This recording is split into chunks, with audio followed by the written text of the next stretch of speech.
是钢铁洪流还是空地协同？或许以步兵为主的机动战法才是俄军最合理的选择。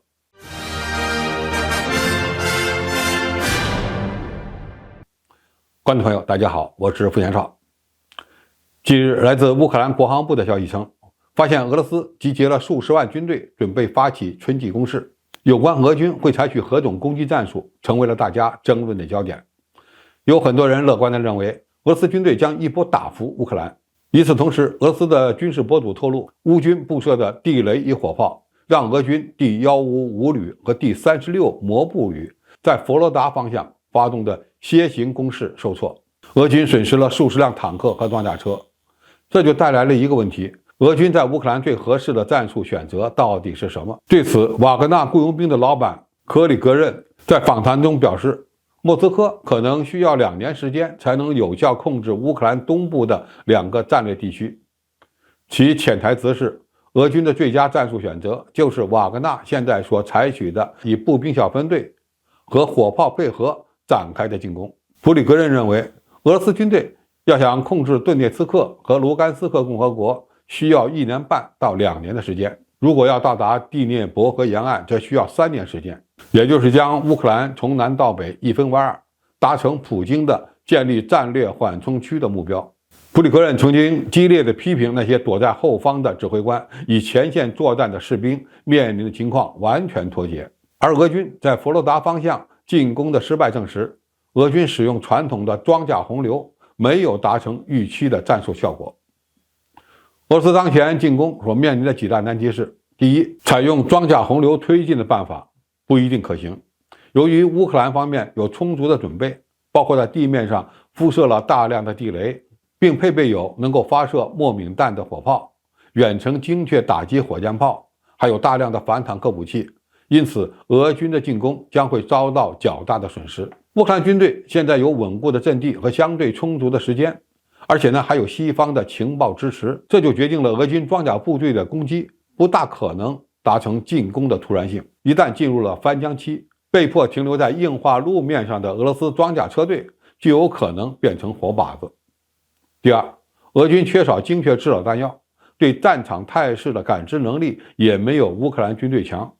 这就决定了俄军没能力使用空地协同、防区外打击等非对称打击手段。乌克兰军队在北约的帮助下拥有战场制信息权，这就决定了俄军在作战样式层面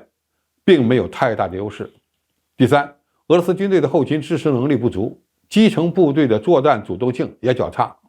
不大可能打出解放军所惯用的机动战术。有很多网友希望俄军不要一直打呆仗，应该积极地实施一些灵活的战法，比如像解放军那样在战场上迂回穿插。但是这种作战样式的特点是脱离后勤，甚至脱离一线的直接指挥，这需要俄军的基层作战部队有足够大的主观能动性。但就目前俄军合成营的组成和结构特点而言，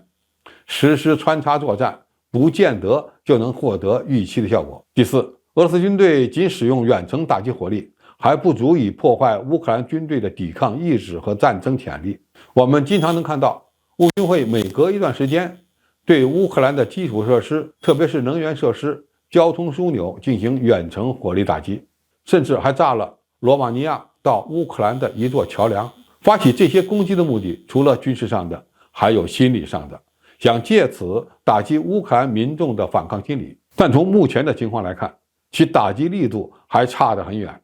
这就带来了一个问题：俄乌冲突既然是一场消耗战，